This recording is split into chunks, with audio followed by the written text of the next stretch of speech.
All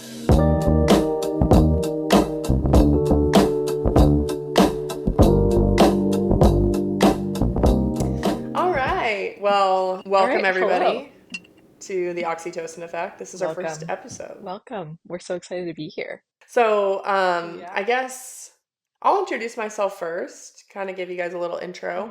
Mhm. But my name's Caitlyn Schulmeyer. I'm a certified nurse midwife, and I really got started in this field more than 10 years ago when I was in the military. I was placed in an OBGYN. I remember being very upset. I wanted to be in the ER or someplace high Mhm. intensity. And they put me in OBGYN and I was placed with a midwife. I didn't know what a midwife was. And then I just fell in love with it. I realized, I think at that moment, that I was a closeted feminist. I didn't know like who I was. I was 18, but I realized like I really care about women and their Yeah. experience, really just like all throughout their lifespan, but especially during pregnancy because it's such a vulnerable time. And so I decided probably 3, 4 months after following this midwife that I was going to be a midwife. And then I went to labor and delivery and became a nurse, and then I became a doula, and then I worked as a doula for a while I did undergrad, and then I went to graduate school and became a midwife. So Mhm. I've been a midwife for about a year and a half now. Yeah. You've worked in and out of hospital settings. Yeah, so I've worked in the hospital setting as a nurse, and I've worked Mhm. as a birth doula where I saw both, home birth, out of hospital birth, Yeah. as well as in the hospital. And then as a midwife, a lot of people don't know this about me because I don't really share it a lot on TikTok because a lot of people have their opinions. But my very first job was as a home birth midwife. And now I'm going to be Wow. going back into the hospital setting. They all have their Mhm. pros and cons. It's kind of cool to, Mhm. have gotten to experience a little bit of like all the worlds. Yeah, definitely. Very, very cool. Tell us about yourself, Joe. Hello. I'm Joe. I have been a birth doula in the Seattle area for a little over 4 years now. And I kind of got into it mostly because I was just always fascinated with birth. Even as a child, like I would watch birth videos of animals on YouTube, and I always just found it to be a really fascinating process. And so I kind of thought maybe I didn't have a place in this world because I don't have children of my own and all of that. But it actually is pretty common. I have a family friend who had been a doula for a really long time, and she encouraged me to start. And I absolutely fell in love with it, like from the second that I took my training. And I've been doing it for a while now. I definitely have special interest in lactation help, and in kind of like navigating the weird in-betweens in the like hospital, home birth, like crunchy, non-crunchy, weird space that we all exist in. And I love every second of it. And doing childbirth education, which is what you have probably seen me do before on TikTok. That's kind of my main thing is doing childbirth education. But in my real life, my full-time job is being a birth doula, and I attend births in many, many hospitals, birthing centers, and home births. And I do all of those a few months. You mentioned your TikTok. Hmm. What's your Yeah. TikTok handle? Birth with Joe is my TikTok. Gio is how you spell Beautiful. I am the modern midwife on TikTok. You it. Yeah. mentioned in your intro that you haven't had children of your own. I wonder if that's Hmm. ever made you feel like maybe I shouldn't come into this space, or how you felt kind of like pursuing doula Hmm. work as someone who hasn't had kids. Yeah, I definitely thought it's, especially at first, I was worried that people wouldn't trust me because I haven't had children. And I think there are definitely people who want a doula who has had kids, and that's very, very valid. But I also think there are some people who just kind of want a different kind of energy in the space, and sometimes it's almost a benefit that I don't know what I would do because I haven't been in your situation and I don't have a preconceived notion of like this is the exact thing that you should do because that's what I did with my kids. There's no ego involved in that. And so I think that that has actually helped me a lot in this. But yeah, I was definitely nervous starting out at first, and I thought people would, ask me in interviews and stuff when I was doing consultations, but it hasn't really come up very much. And I I was think, I was gonna say that I also was a doula when I didn't have kids, and I feel like having yeah. kids would have made me a worse doula because you're right. Like you have your own experiences, and like I Hmm. feel like birth. It's not traumatic for everybody, but it kind of is. Like it's almost like Yeah. there's parts of it that I mean are just ingrained into your brain, both positive and negative. Yeah. Um, and it's just a vulnerable experience. And Yeah, did you it's such a know, huge shift very no fitting matter what. for the oxytocin effect, but Yeah. oxytocin actually plays a huge role in your memory. It helps you Yeah. remember social experiences mostly. So when you're Hmm. interacting with people, and it actually plays more of a role in helping you remember negative social experiences more than anything else. Interesting. So, yeah, when you're not listened to and no one's, communicating Hmm. properly with you, the oxytocin is there to help you remember that. Yeah, Never forget it. definitely. Yeah, I forget what the statistic is, but I think when we're like looking at birth trauma, it's much more common that birth trauma is caused by the way you were spoken to or treated in the moment versus what actually happened. And I think that's a huge misconception that a lot of people have that like if nothing bad happened, it wasn't a traumatic birth. And that's unfortunately just not how it works. It's the oxytocin. It's the oxytocin effect. That's right.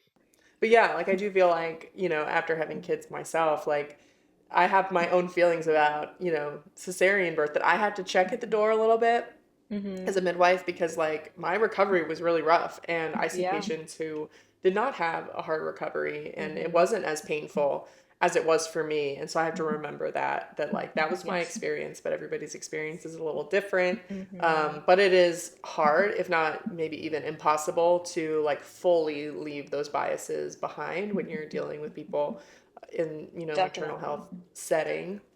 Yeah, definitely. And that being said, like even as a, childless doula, I definitely have my own biases and things. Like it doesn't absolve me from being a part of that. But I think that's a huge part of our work is like checking that at the door and being able to know that even if I think that I have weighed all of the things for this situation, this is what I would do, that might not be the choice that somebody else makes, and it might not be like it might not be the right choice for that person either.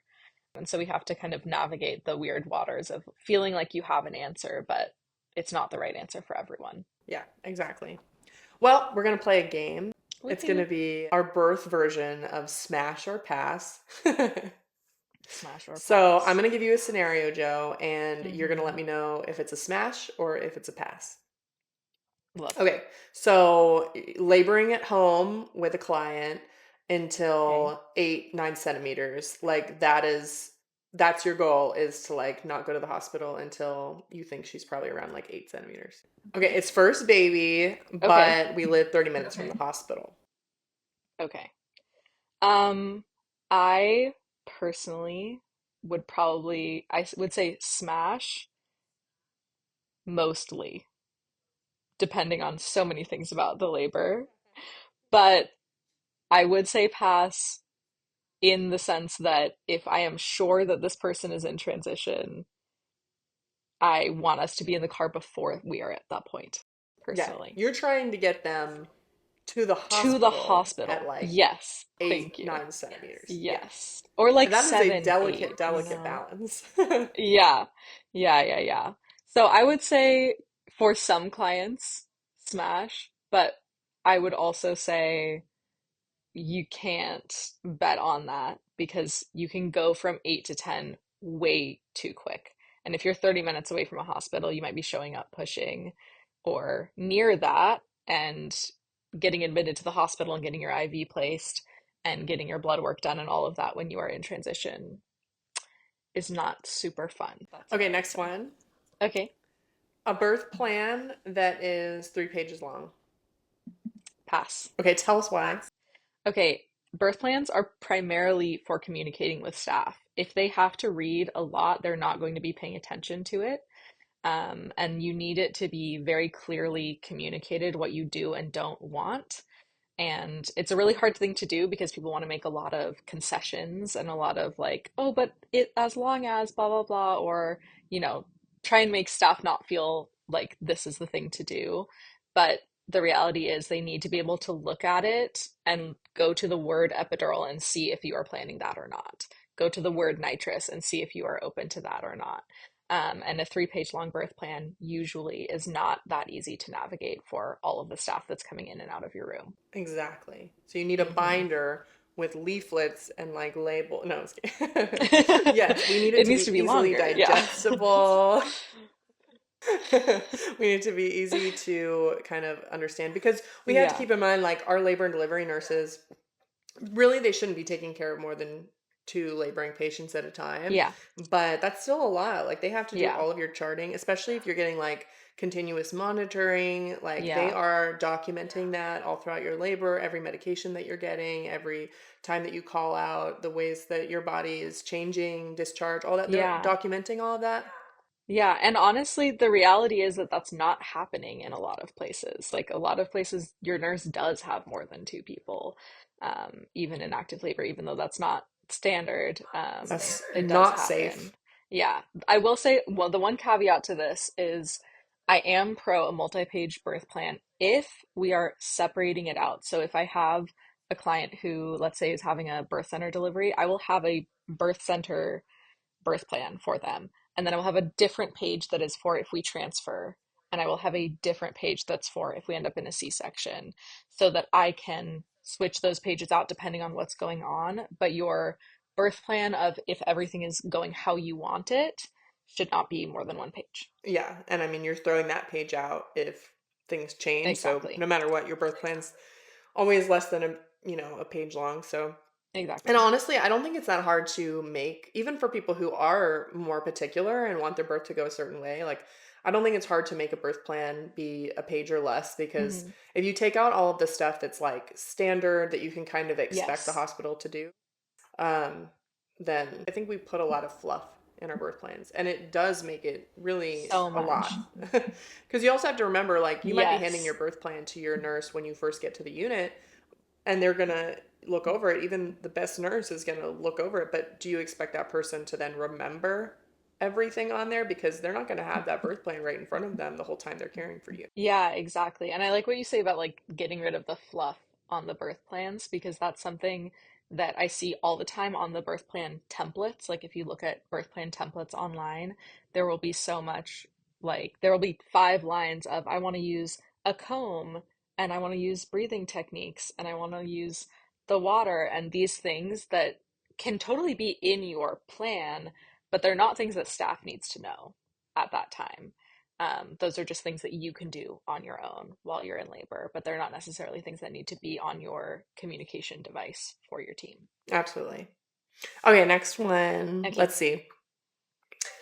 Letting labor stall and not doing anything about it, um, just to kind of see what happens if both mom and baby are stable. smash. If somebody wants to, great. Smash. Some people are not going to be that patient or not want to just let things happen, but depending on the reason for the stall or what's going on where they are in labor, I think it's a reasonable thing if everybody's doing well. Yeah, and I think that this could be a controversial opinion too, Hmm. because I know that, like in midwifery school, there was a perspective that's like, well, if we don't correct, if we don't do something, then we could turn it from, sort of like a labor dystocia, labor's not progressing well enough to like a total arrest. Yeah, But I feel like what we miss is like we don't always need to jump to medicated forms of like getting labor back on totally. track. We can do the mile circuit, like Hmm. we can, try pumping. Pumping works. I didn't believe it at first. Hmm. Honestly, like I was like pumping's not gonna, pumping's not pitocin, right? Wrong, at least not in my case, because when I had my second pregnancy, my third Hmm. baby, had twins with the first, but I pumped my way to 10 centimeters. I literally could not keep my contractions around unless I was pumping. That's so I'm pretty crazy. sure I willed myself to have that baby that day. Yeah, you're like, this is happening whether you like it or not. Yeah. But it was crazy. Like I was pumping and my Yeah, contractions were consistent and then I'd stop and they'd go away. That was even the case at like seven yeah. centimeters. Like after she checked me at 7 centimeters, she broke my Wow. bag of water, the four bag that was like bulging and everything. I thought things were gonna like pick up and then they didn't. And I had to pump even at 7, 8 centimeters.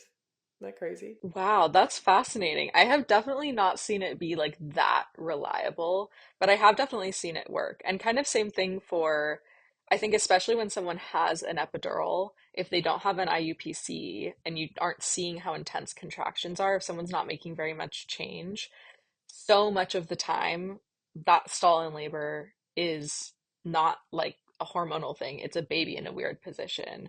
And so then our fix for that doesn't need to be Pitocin. Our fix for that is getting that baby turned into a better place and can be Pitocin. And sometimes Pitocin is the way that we get strong enough contractions to help turn that baby. But I think for some people, that's going to be the right option. But for a lot of people who want that lower intervention birth, it's okay to have these kind of like ebbs and flows of labor.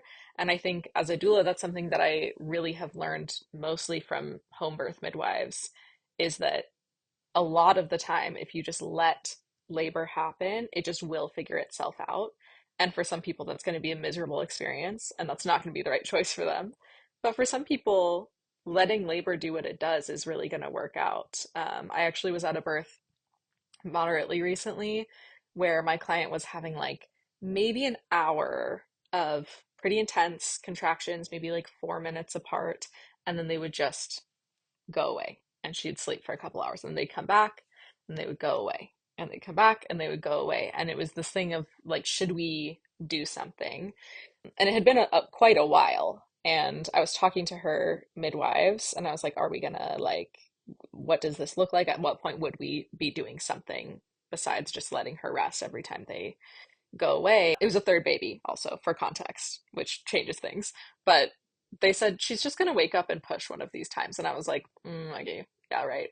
And she did. And like 2 hours later, she just woke up, started having those contractions again, and they just got more intense. And in one of those like hour-long periods, she had her baby. And it was just a weird labor pattern, but it's just different for everyone. And I think that's really hard to trust when you don't see it, or it's hard to wrap your mind around when we're taught that labor goes in this way, but it doesn't always. Yeah. I've been really humbled by my own birth experiences in that way Yeah, I'm because, sure. Yeah. it's like I thought You've I've had seen all it of them. all. What was that? Yeah. I said you've had all of them.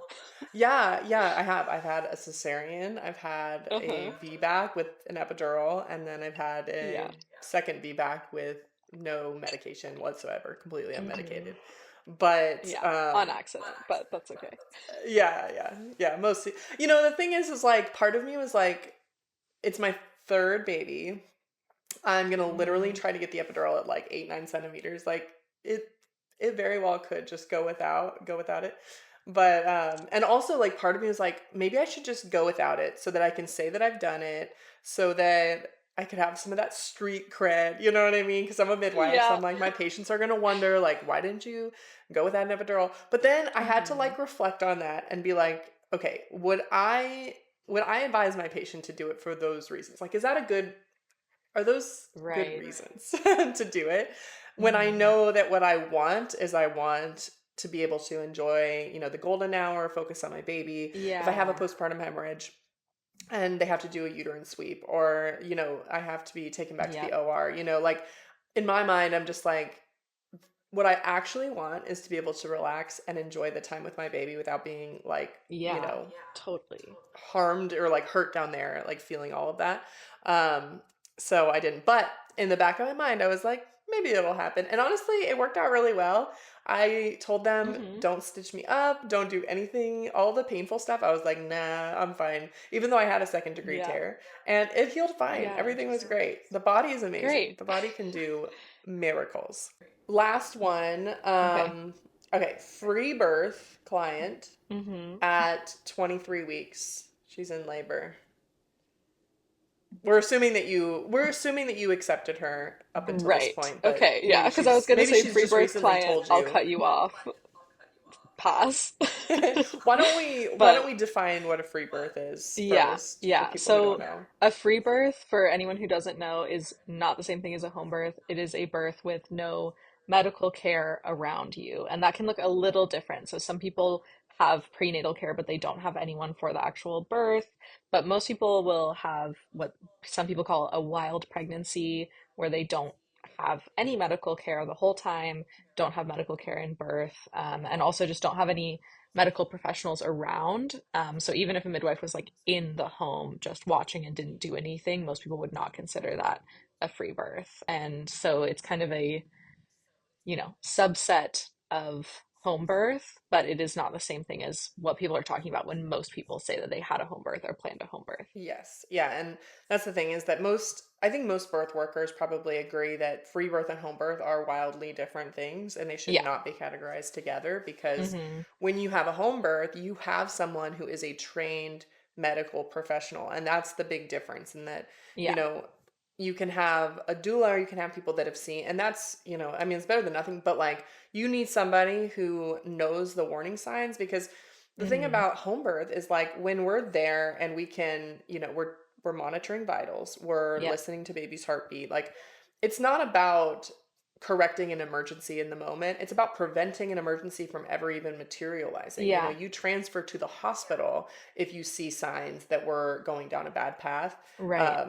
But also, even when like an emergency that can't be foreseen pops up, who do you have to be able to correct that? You don't have Yeah. somebody who can help you, correct a shoulder dystocia or correct a postpartum hemorrhage. So, free birth, no medical professionals present. Home birth, medical professionals present, oftentimes like a midwife, plus like a nurse or a birth assistant, and then also maybe like a birth doula. So lots of Right. support. So, Yeah. Very anyways, different. free birth, so that no Yeah. medical professionals Hmm. present at 20, sorry, not 23 weeks. Did I say 20? You said 43 23. weeks. 43. Okay, Did I say 23, 23? I was gonna say very I different was, conversation. I'm Yeah. confused. I have a 6-week-old baby. I haven't slept. So That's okay. We 43 forgive you. weeks. 43 weeks. For me 43. personally, pass. For me personally, pass. That being said, I What if it was like 41? Would it change? so in my personal doula practice, I don't take free birth clients. So for me personally, pass. That being said, I think, in my opinion, there's kind of two camps of free birth, and I have different feelings about them. And I think that there are some people who free birth who really understand that they are taking on a risk and they are like looking for this crazy radical experience and they are understanding the information that they have access to and they are taking that in and they are still making that decision. And as much as I would never personally choose to do that, and I believe there are risks involved, I would support somebody's decision making in doing that if they have all of the information. But I think what's happening a lot of the time, and a lot of what we see on the internet, and a lot of the free birth community that can be harmful, I think a lot of us have read that the Free Birth Society article, is this thing that happens where people don't have the information. There is a belief that you are safer at home with nothing else, or you are safer in every scenario outside of medical care than you are in medical care, or that your body will always alert you. Like if you have preeclampsia, that you will know because you will have symptoms. There's a this inherent belief that that kind of thing is true. And that is the part of free birth that I definitely don't support because it doesn't ring true. And there are people who have severe preeclampsia that do not have symptoms until they are near or having a seizure.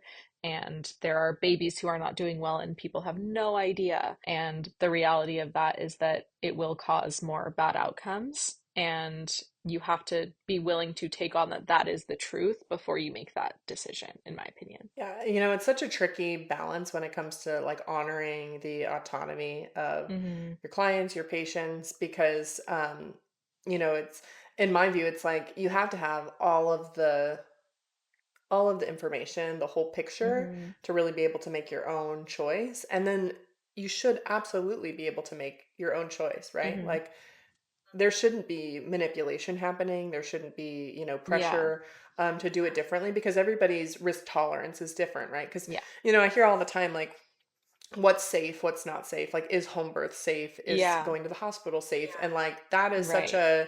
a loaded question because safety is different to different people. And, Yeah. the risk obviously of like having an unnecessary episiotomy, for example, done without your consent that sounds very unsafe to me, right? But Hmm. that's a possibility that you might have in the hospital more so than the home birth setting. Right. Or obviously, you can't have that happen with a free birth, right? Yeah.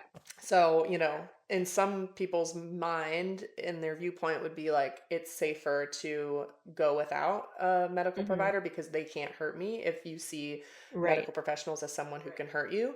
And so it's always that like tricky balance. But I think something, you pointed out with like the Free Birth Society and the difference between what's happening there versus, Yeah. the groups of people who are just looking for a very sort of radical experience is that there's almost like a cult mindset going on there where Yes. they've been convinced of things that are just like unequivocally just untrue, false. So Yeah. Yeah. And yeah, like the, it's kind of an interesting balance. Because then there's yeah. also the part too where it's like, what is truth, right? What is real? Because we don't know everything in medical advancements. We Hmm. we make a lot of medical advancements where we learn new things about the human body, about women's bodies, especially. Yeah. You know, we don't really know a whole lot about women's bodies, in comparison Hmm. to what we know about men and the way that we've kind of understudied them and everything. So as we kind of learn more about labor, birth, and how to manage labor, and what we're doing that's good versus what we're doing that's harmful, um, it's hard to really draw the line and say that a patient is wrong for not wanting something that's kind Hmm. of like medically standard. Yeah. When there's different ways of seeing whether something is safe or not safe. Definitely. And like, what are those people's other options?